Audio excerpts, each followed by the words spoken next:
Okay, like and share. Like and share. Let's get this show on the road. Back in my own living room again, in my own studio. There we go, that's all right, isn't it? Right, let's just get this liked and shared all over the place, and then we'll crack on with the show. Always takes a while to come in for me for some reason. There we go. Okay, you get that sharing. I'll share it as well. Plenty to talk about tonight. Got some stuff to talk about tonight. It's going to be fun. Of course it's fun. It's Big Phil Live on SoftRep. Let me just share this around the globe. Here we go. Oh, it's taking its time today, I can tell you. It's taking its time today. Share now. I've got one more to do, and then I'll give it a break. I'll give it a rest from the sharing. Share to a page. So you know, Wendy's lost control of the camera now. She's just flitting about doing her own thing now.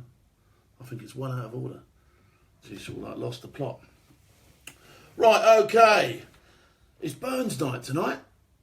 Or thereabouts. I'll explain a little bit more about that in a minute for you people across the pond or you people over here that don't know too much about Burns night. I'll give you a quick rundown of exactly what's happening on Burns night.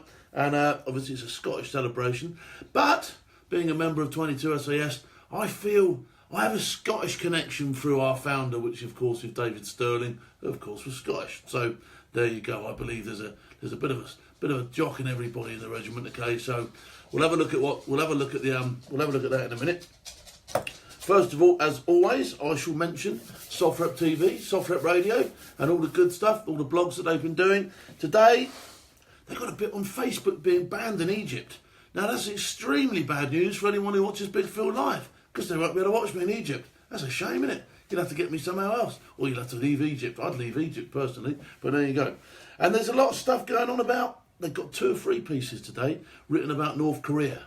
And a bit of sabre rattling again over there and all that sort of stuff. But remember, this is written by operators, giving an operator's perspective. So have a good look at it, have a good butchers, see what you think. But there's definitely stuff happening in North Korea. It ain't gone away. It might not have hit the headlines over here, but it's certainly still very much in the offing. So there we go. And there's a very good piece written by operators once again on the Intercon siege and where that's rolled out and how it played out and everything that happened over there. So there's a bit of a debrief and there's a piece on that on there as well. Okay, so that is very well worth having a butcher's at. Okay, 3 things there that I'll be able to look on SoftRep TV and softrep.com. Okay, so get yourself over there, get yourself to have a look. Okay, today as well, God, we've got some stuff going on today, haven't we?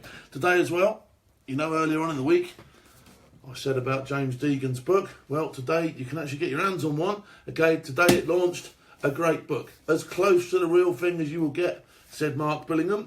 Billy Billingham, better known on SAS Who Dares Wins. My old troop staffy. Okay, I'm telling you now, seriously, get your hands on this book because there's some good stuff in there. There really is. And if you're into your SF type stuff, and not Sinn Féin as somebody suggested on Facebook the other day, Special Forces when I say SF, not Sinn Féin, okay? If you're into SF, have a butcher's at that book. Honestly, it's written by someone who is an absolute legend in SF. James Deegan, been there, seen it, done it. MC, the whole thing. He really is, you know.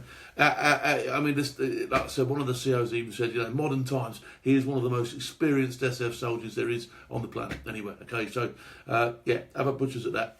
Seriously, a seriously good book. If you're into your Special Forces types books, put the others down, pick that one up, okay? Unless, of course, you're reading Born Fearless. And I'll let you read both, all right? Okay, so that's that sorted, that's that covered. Right, I was going to cover a little bit more on knife crime today, but we did cover that a couple of weeks ago. So if you've got any questions about knife crime, it's on the rise. It's definitely on the rise, and we're seeing day by day more crimes here. And like I say, Sadiq Khan ain't addressing it, so, you know, I think Big Phil should address it a little bit more. There was some fines, there was a vehicle stopped the other day with some weapons in it, 3 knives and a gun. So it's something in London that's absolutely on everybody's minds at the moment. It's not going away, all right? In fact, it's getting worse. But, you know, with a little bit of careful planning, the chances of becoming involved in a knife attack are quite slim. Okay, so I don't want people panicking. The way the press have written it up just lately, it's like, whoa, come to London, you're going to get fucking run through, like, do you know what I mean? That ain't the case, okay? But like I say, there is a slight chance, all right? Everybody, I can't say you're going to be 100% safe in the streets, but like I say, a little bit of forward planning, a little bit of going to the right places, you're all the wrong places, and you'll be all right. I'm not going to go massively into detail about it, Dave, but next week I think I will. I think I might even bring Danny in and we'll talk a little bit about, disarming people and all that sort of stuff. So I'm going to go somewhere with this knife stuff because I do believe it's a pretty hideous thing, the old knife stuff. And like I say, they said it's up by 14%. 14%. Well, there you go. So it's on the rise. It's going up. It's not going away. And certainly in London, it's we've got knife attacks going on. We've got acid attacks which were prevalent. Which were at the forefront a couple of weeks ago. So it's not a very pleasant place at the moment, unfortunately. But there you go. And obviously we've got this undercurrent of the fact that we live on the precipice of another terrorist attack the whole time we're in town. All right. So let's just say it's been a while now. There was no major attacks over Christmas, and I think that's due to diligent police work and diligent, frontline forces keeping the thing at bay. But don't forget, the longer in between attacks, the more spectacular the next one's likely to be because they've had longer to prepare the thing. So, okay, just keep peeled. Just keep them peeled is all I'm trying to say, all right?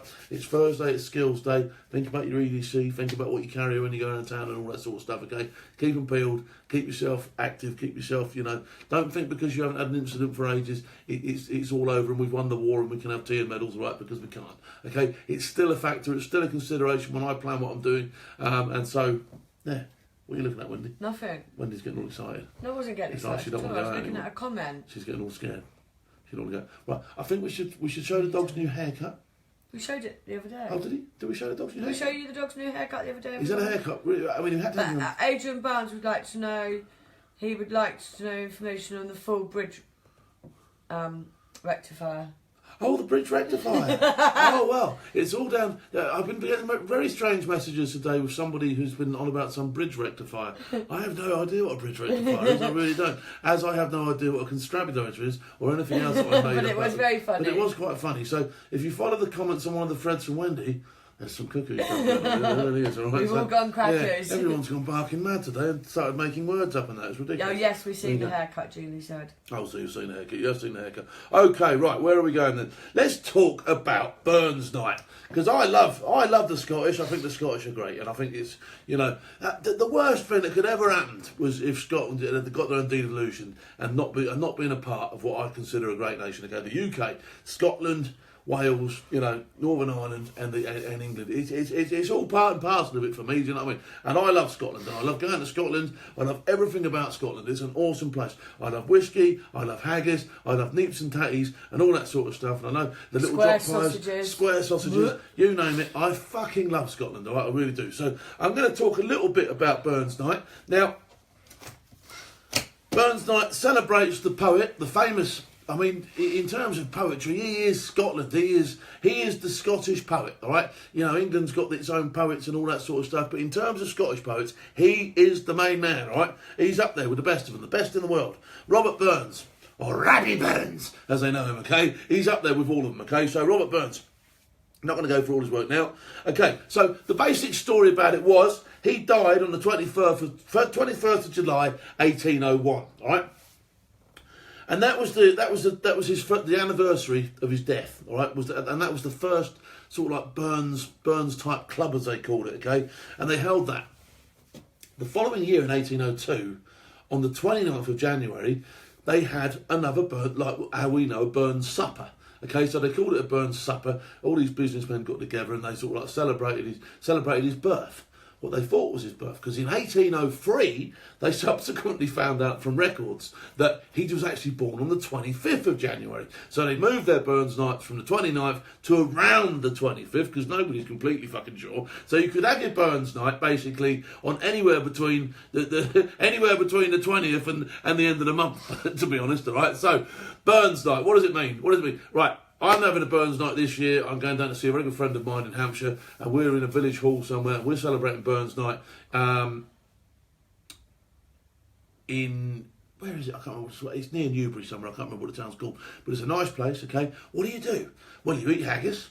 You address the haggis, okay? You always read some poetry, and I'm gonna play you some poetry in a minute, and it's just gonna blow your mind away because I can't understand a word this geezer says. It's outrageous. So I'm gonna play you the Burns Night poetry. I'm gonna have a redram of Ribena because I'm not on the lash, and we'll just take 2 minutes out to think about Burns Night, and it's been my be my little Big Phil live on Burns night, on the right Burns night on the 25th. But like I said, you can have it either side by quite a few days, to be honest, because no one's 100% sure. But they think he was born on the 25th.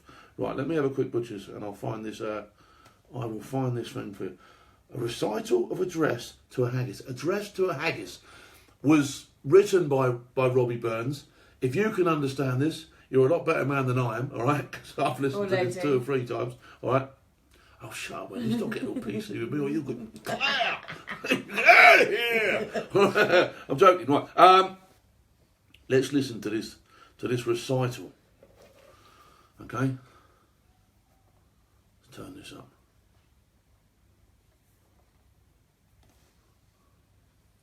Address to a haggis. Address to a haggis. Stop actually. Fair fall your honest sonsy face, great chieftain o' the puddin' race, aboon them all ye tak your place. Page, tripe, or theorem, weel are ye worthy o' a grace as lang's my earn? The groaning French are there ye fill, your herd is like a distant hill, your peen would help to mend the mill in time o' need, while through your pores the dews distill like amber peat. His knife see rustic labour dicht and cut ye up the ready They do good. The haggis are good fucking carving up. He's just about the point with a knife going. Oh, what a glorious sight. Warm, reeking, rich. Then horn for horn they stretch and strive, deal take the hindmost on the drive, till all their wheeled swallied kikes be live are bent like drums. Bent like drums. Then all get man, it's like to leave. Right, I'm gonna honestly, I can't understand it. The basic, the nuts and bolts of the poem. I think it tells you how to make one. I think we'll have haggis on Big Phil Live. We'll have it as our food next week or so. But anyway, the nuts and bolts of the poem are, if you can understand it, I can sort of like, I can do my own rendition. I can do the poem myself.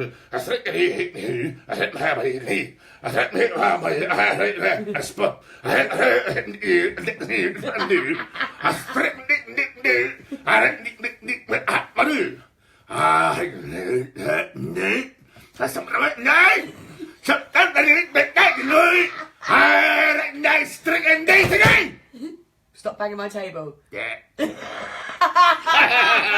there you go. So that's Burns night, all right. That's it. I done the poem better than he did, didn't I? And you probably understood more of what I said than what he did. Anyway, Burns night. I love a bit of Burns night. I love a bit of haggis. I love a jock pie. Oh and there you go. I'll have a drink, albeit of Ribena, to the Scottish. Okay.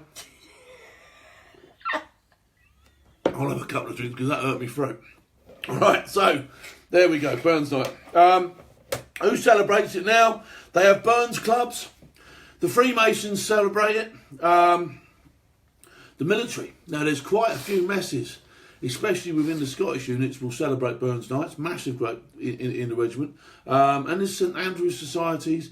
And people up and down the country. Like I say, last year I went to my good friend Roger's house, and he had some Scottish folks around, and we celebrated it there. And it really is, it's like I say, you address the haggis, you open it up. Nice big sort of like thing about opening the haggis up, and we had the drinks, didn't we? And what else did we have? The Scotch pies.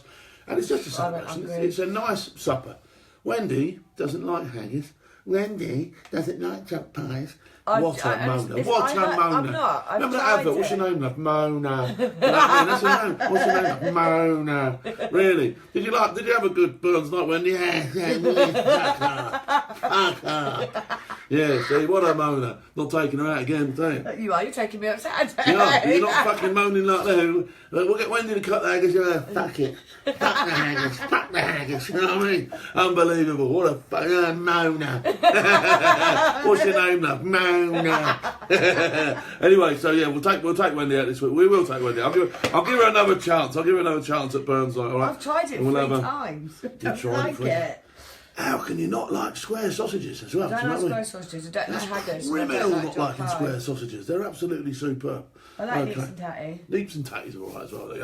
It's spuds and swede, isn't it? For I like that. And that's nice. Loads of white pepper on it. Really nice.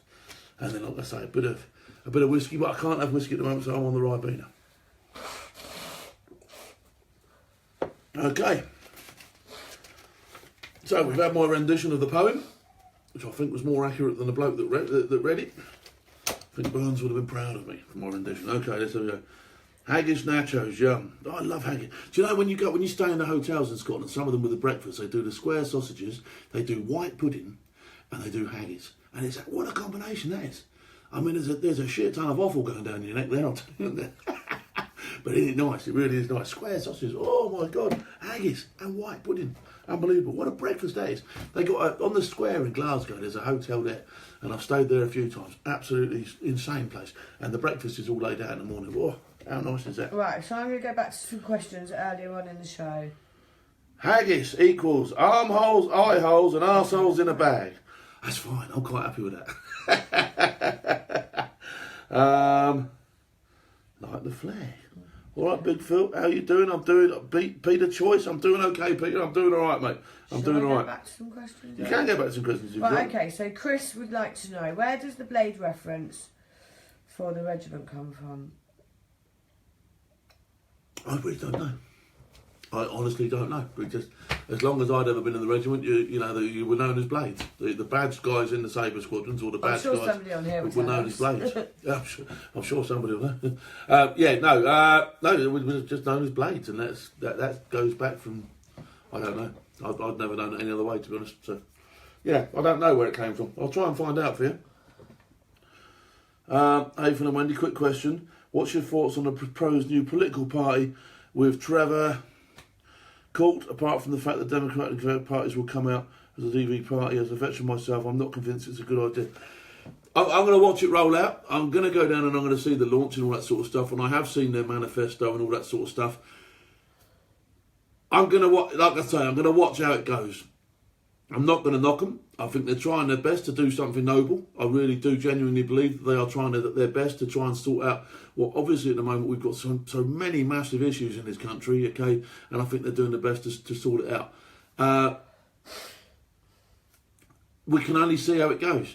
You know, in this world, you can either sit on your sofa and criticise, or you can get up off your ass and you can do something about it. And I think what Trevor and the rest of the party are trying to do there is get off their sofas and actually rectify a situation, do something about it. And ultimately, I think they're trying to fill a gap where in politics, you know, we have a very limited choice at the moment in this country, and I think they're trying to, you know, UKIP almost sort of like didn't do too much.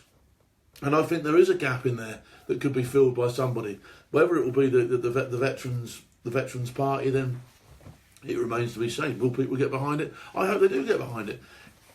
They're trying, and you can't knock a try. You know, they've recognised the same problems as everybody else has recognised. Everybody else can see, and they're trying to do something about it. So for me, that's a good thing. I will be going down there. I will be going to the launch. I will be saying a few words. I will go and see how it's all panning out. And I will be reporting back on how they're doing and keeping an eye on progress. And, you know, if they do make a difference, well, fair play to them. And if they don't make a difference to them, well, fair play to them, because at least they tried.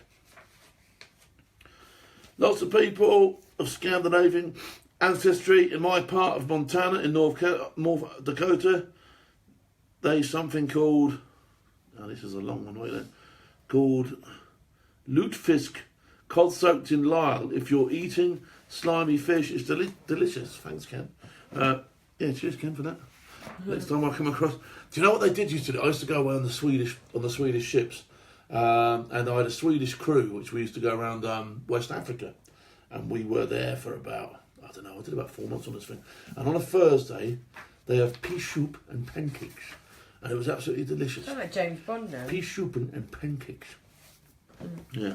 Pea soup and pancakes. Nick Clayton said, "Well done, Phil. You were spot on with the recommendation for James Deegan's book, Once a Pilgrim, is brilliant." Yeah, honestly, I haven't spoken to anybody who enjoys that sort of read who said anything other than that is a top book. That James Deegan book. James Deegan is a top fella as far as I'm concerned. Okay, he's an absolute legend in regiment terms, and his book is absolutely second to none. And if you were reading between the lines, and if you knew him, and you knew you could read so much out of that book, tell me that now, all right? It's an absolutely awesome read, and you've got to have a look at it. You really have. It's as close to the wire as the MOD will let anybody get. Put it that way, all right? And he's a well-respected man within the community, so it's an absolute must. If you're going to read anything to do with SF, read that book. I'm telling you now, because it's an absolute must. All right. Phil, seeing as Liverpool have bankrolled your club over the years, what's your take on Man United's stupidity to pay Sanchez shitloads of money per week I think they're trying to compete with Man City. Surely they will fail miserably. Christopher, I had this conversation last night with somebody actually, and the conclusion was that Man United realise this year that they're not going to win anything from the title, and so they're going to throw all their energies into trying to get themselves progressed in the European competitions, and obviously ultimately qualify for Europe again next year through that competition. So, yeah. Can they compete with Man City? Not this year, they can't, I'm afraid. Phil, I've seen you've been asked about Bob Case being homeless. What's your thoughts? I personally think it's disgraceful. It's disgraceful, yeah. It's disgraceful, though, that any veteran should be homeless, okay? And I think, you know, Bob's case has gone straight to the top. Obviously, you know, the press have latched into the wing dagger and all that sort of stuff, as they normally do when there isn't anything about one of the guys from my regiment. Okay, when there's anything written about one of us, it does tend to go straight to the top. Now, in this position that we're in now, hopefully we can use that for a platform to highlight other people's issues. Okay, because Bob will be ultimately looked after. He's in good spirits. He's a fucking very good man. Okay, and I'm sure he will be all right, and I'm sure he will reach a resolution with Hereford Town Council and all the rest of it. So, you know, it's been a long time in coming for him, and it's taken a little bit of shoving and pushing to get him over the line, but I'm sure he'll get there. But now that issue has been sort of like, people have said, well, you know, wow, let's concentrate on the other guys as well that have not had, you know, have not had their cap badge propel them into the limelight, who we don't know about. You know, I'm desperate to try and help others that are in a similar situation and can't get that sort of aid. It's imperative that we try and identify who these people are. And as I said the other night, people are normally extremely proud of their backgrounds and don't want to be involved with anything in the press and all that sort of stuff. And I thoroughly respect that. But they've got to make themselves known to somebody, and they've got to get helped out somehow. Do you know what I mean? Because it's not on that these people should be left by the wayside. You wouldn't leave them behind on the battlefield. You wouldn't leave them behind on a fucking 10-mile run even. Do you know what I mean? They are not to be left behind in Civic Street either. And it's, you know, we need to recognise that. So that's my thoughts. Just downloaded Once a Pilgrim, an audio book. Looking forward to listening to it, says Catherine Stevenson. There's some absolute SF chat in there. There is absolute operator, steely-eyed bringer of death talk in that book, I'm telling you, all right? It's awesome. Are you attending the Army Navy Rugby this year, Phil? Yeah, we've got tickets. We have got tickets, yeah. So we will be there.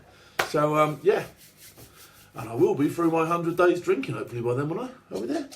Should be, yeah. So I can have a drink as well. How about that? When are we going back to reassessing Run, Hide and Tell, says Leif Stacey. We'll do it soon.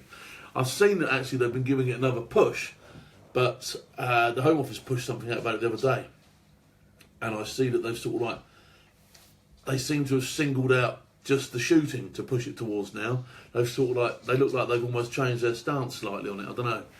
But again, there's no assessment in there for me, and you can still be telling somebody that, you know, run into danger, hide and get trapped. Do you know what I mean? Tell everybody you've been caught. All right, so that could happen. What's your favourite whiskey, Phil? Alistair Weir wanted to know. What's my what? Favourite whiskey? Lagavulin is one of my favourites. It's a very, very earthy one. I like Oban. That's a nice one. But we went to see how we went to was Oban, made. and it was, yeah, we went to the I loved Oban. That's nice. Oh God, it was amazing. There's a nice one called Tobermoor, which is from that island, which is off of Oban. That's a nice one. I do like you know, tasting all these whiskies, and I have tasted quite a few, but the one that really sticks to mind for me is Lagavulin. Adrian Barnes, he's pretty sure that James Dean invented the full bridge rectifier. Happy days on that. I thought it was Freddie Mercury. Paul Gower says he went to the gym for the first time in a while yesterday. My legs don't work and I feel like I've been bummed. Is this normal? Perfectly normal. Absolutely perfectly normal. And like I say, I absolutely hang out of my hoop. I strain my guts through my fucking eyeballs when I go back in the gym. I really do. And I haven't had a great run of it so far this year. So, you know, I'm picking up my training again next week, and I'm going to be in exactly the same place as you, my friend. Jura is lush. You've had that before. I had a bottle of Jura. Yeah, Jura's okay. Yeah, that's a nice whiskey. Phil, what's your take? Where are we? I've lost it. Phil, what's your take on the disgrace of the Lean Rigby memorials? Right, again, I do think they should try and put something permanent there. I don't think, you know, if they put something permanent there, then obviously, you know, you can put people can put their stuff all over it and all that. So the fact that they said that it was distasteful for me was absolutely shocking. That the council would actually say, quote, it's distasteful. It's absolutely unbelievable. You know, people want to go there and pay their respects. People want to go there and mourn, etc. They should be allowed. And I do believe that, you know, that is a site. Someone had an argument with me on Twitter about it today, saying, you know, well, they've got 2 official ones. I know they've got 2 official ones, and rightly so. But if people are still deciding that that's where they want to pay their respects, they should be allowed to. Okay? And people, you know, just ripping this stuff down and putting it in the bin, it's not good enough. I don't, all right, they've ripped it down, they're going to offer it back to the family.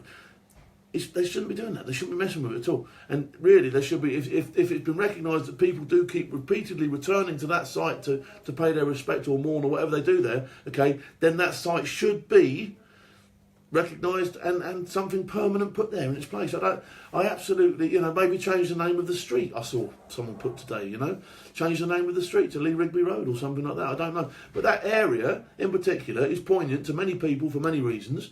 And I believe that, you know, if people want to go there, they should be allowed to. And if you want to mourn somebody or pay your respects, you should be allowed to as well, and do it wherever you want. So, you know, it's not harming anybody.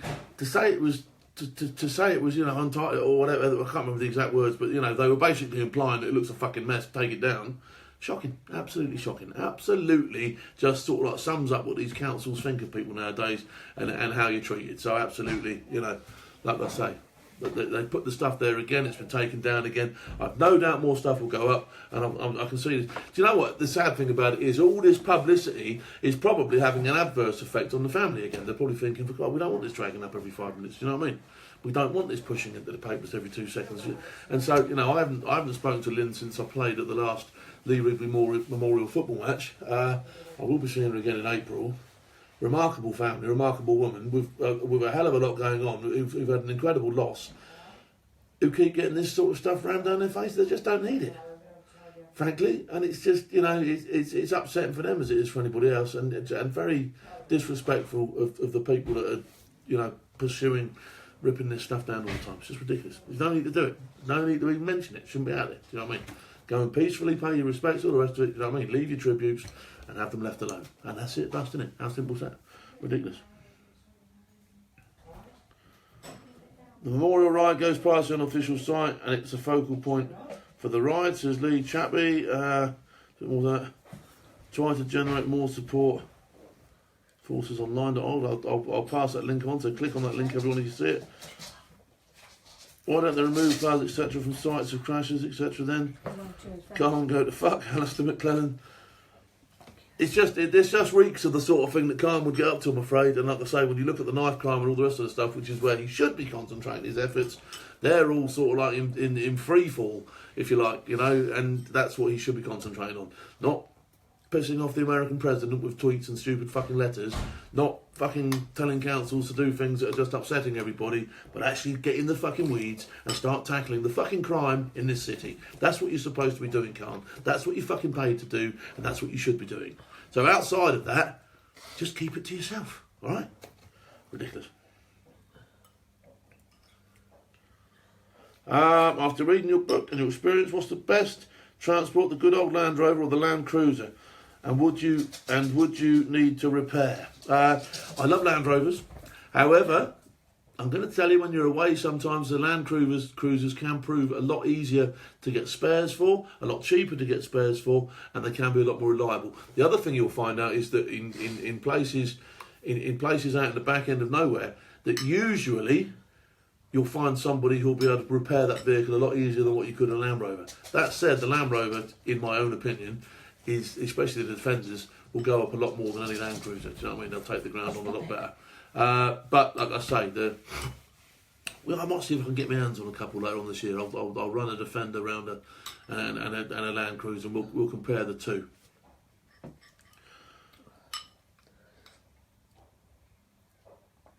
Hello. Okay, thank you for your service, Phil, says Elaine Richards. Anytime, I absolutely enjoyed it, as I've always maintained on air.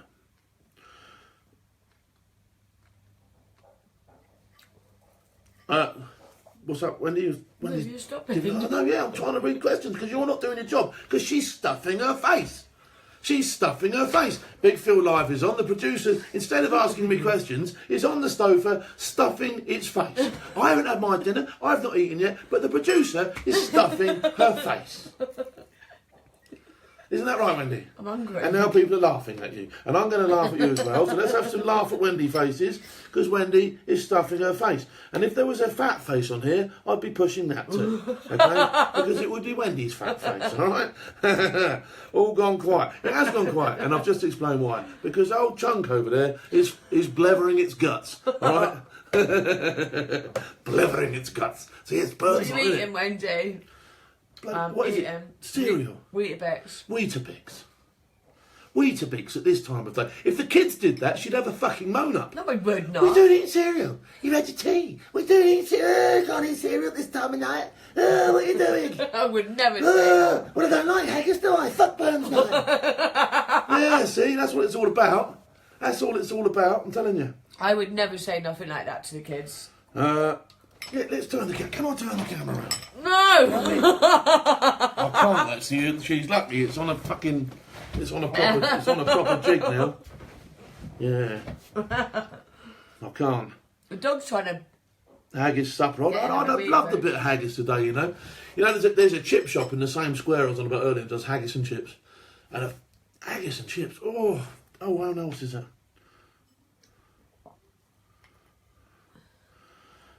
Jason Flower says to me, I've never been asked this before actually. Jason Flower says to me, do you think that it's possible that the Bravo 20 killed 220 men? I know the books need to be sold, etc. James, I have absolutely no idea how many men they killed, right? I have no idea, okay? And that will be between the patrol, the people that were there, and whoever they were engaging, right? I will never know. As far as I'm aware, I mean, there was some guy that actually went over there, wasn't there, and did the route and spoke to people, and they said that it wasn't possible and it could never have been done and there was no bodies found. I don't know. I'm certainly not going to bring into contention the credibility of the guys that wrote the books. I don't know them well enough. I would like to think that they weren't, that they were telling the truth. I don't see any reason, I know you're saying, never let the truth stand in the way, it's a good story, we're going to sell books. But these people are heavily vetted, and their stories are, you can get in trouble for being a walk, can't you? You lie in the book and you're in trouble, aren't you? So, have they exaggerated? I really, honestly don't know. And if you went to any soldier or any action on any battlefield ever, you would get different accounts from everybody who was there, because everybody sees a different thing slightly, don't they? It's never as clear cut as what one person would tell. So, I really don't know. And I wasn't there, so I can't. It's something that I would not like to. I wouldn't like to just say, liar. Do you know what I mean? I can't do that because I don't know. I don't know whether. Phil can't say as under the Secrets Act. Rob, I honestly, I genuinely don't know. I genuinely don't know. I wish I did. Well, I make respect for your comrades. I'd say, if I don't have any reason to disbelieve anything that any of them said, even when they contradicted themselves, because, like I say, in some instances, especially in battles where people have ended up in different positions and all that sort of stuff, you probably didn't see what happened with him, and he didn't see what happened with you. So, there's always going to be a bit, even in as far as if you took 5 people from 5 different places in Sierra Leone who were fighting that day, they would give you 5 different stories of how the thing panned out. Okay, so you would never, you're always going to get something different from everybody who's there. I would imagine the same thing on the Iranian embassy. The geezers who went in from the balcony will tell a slightly different story from the geezers who went in the back door. Stands to reason, doesn't it? They did different things. They shot at different targets. It's one of those things, you know what I mean? And so you can only rely on who was there to tell you. Anyway, Rob Jones, he had a Weetabix at night a couple of weeks ago, and then he had a stroke the next morning. Yeah, so be careful. Oh, and can you show everyone? I brought today this cutest little bottle of orange juice. There's nothing cute about a bottle of orange. It's a bottle of that. fucking orange juice. Look how cute it is. Show them. Oh, look everybody, it's a bottle of orange juice. How cute is that? Hold it How up. cute is the bottle of orange juice? Look, oh, isn't it Diddy? It's so cute. Wendy, just by the nature of who she is, likes little things. Isn't it nice? No, I think that I think a great big bottle of orange juice would be cute. How cute's that great big bottle of... Whoa, look at that. Whoa, look at that bottle of orange juice. And it was How excited can you get about a freshly bottle of squeezed in front fucking of us. orange juice? Jesus, has my show come to that? Wendy and her fucking... Oh, what a nice little bottle. I just saw it then. I just thought it was really cute. We do need some words, Andrew. Come here. Chuck them over here. He's trying to get the rest of my Weetabix. Well, there's none left, but he's trying to get the bowl. Oh, he's got his lipstick out. Oh my God, it's huge. Okay, right, listen, Rabbit. Listen, oh, you Rabbit. Lipstick on. Listen, oh, you Rabbit. It's Burns night here, it's Burns night there, and I've got a hard run because it's Burns night here. So I'm going to tell you a wee story. Hickory dickory dock, I got out me cock. Fuck the clock, hickory dickory dock. Have a look at that. Come on, ladies, you know you love it. Andrew, you're out of Put order. it away. It's sticking right out. Andrew in his heart. I can just... Oh, my God. What's he done? What's he done? you. They'll turn us off. We'll never be allowed to do this I again. told you would listen to me. Little Dick Andrew, someone's put. I wouldn't have thought so. It's all right, you won't want us to water on your nose enough to fill a pram and all that sort of Oh stuff. my God, Andrew! I can't believe he did that to you. Unbelievable. Got his willy out on the show. That's it, you're banned. You're banned. You can have a week off. Oh, it's horrible. Tell him to put his dick away, says Chris. Oh, that's horrible. Oh, you got his lipstick That's out. minging. Right, with that in mind, then, I'm afraid I'm going to have to... I don't even know... We're only just through the fucking threshold, aren't we? In America, it's before tea time, so I'm afraid if I put you off your tea with Andrew's lipstick, I really am sorry, okay?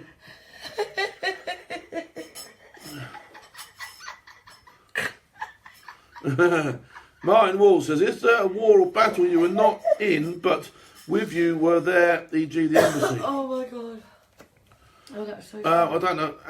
Is there a war or battle you were not in, but with you were there? No, nothing so. He's got his bangaroo. He's got his bangaroo. There you go. Oh my God. Have you two been to Portugal? Looking to go in June? Andrew's I haven't been to Portugal, no. I would like to go to Portugal. Okay, right. Happy hang Burns. on. Simon Walsh and Andrew's just got a 30-day ban from Facebook. I'm sure he has, yeah. Alison said, hide your fluffy socks. I don't know why he got such an hard on. I never done nothing to him. What was exciting? You were just- It's Burns night, isn't it? That's It's what the it way is. you It's were Burns holding night. him and he's just sort of sat him down. Don't and try and he's like, justify it. If I did that, it's the way you're holding me, Wendy. Do you know what I mean? It's just, I've got a boner. Disgusting animal. Disgusting animal he is. Oh my God. Right, with that in mind then, there's not a lot else you can say when you've had a dog's boner on Lee your show, is there? McFarlane said it's those manly hands. There's his manly hands, you know what I mean? Do you notice you couldn't see me thumb as well, do you know what I mean? The old G-clamp. There you go, right, okay. Okay, right, so tomorrow we're going to pre-drink somewhere. Andrew won't be pre-drinking anywhere tomorrow because he's on a Facebook ban. All right, Wendy won't be eating haggis. Phil will be eating haggis. Happy Burns to everybody.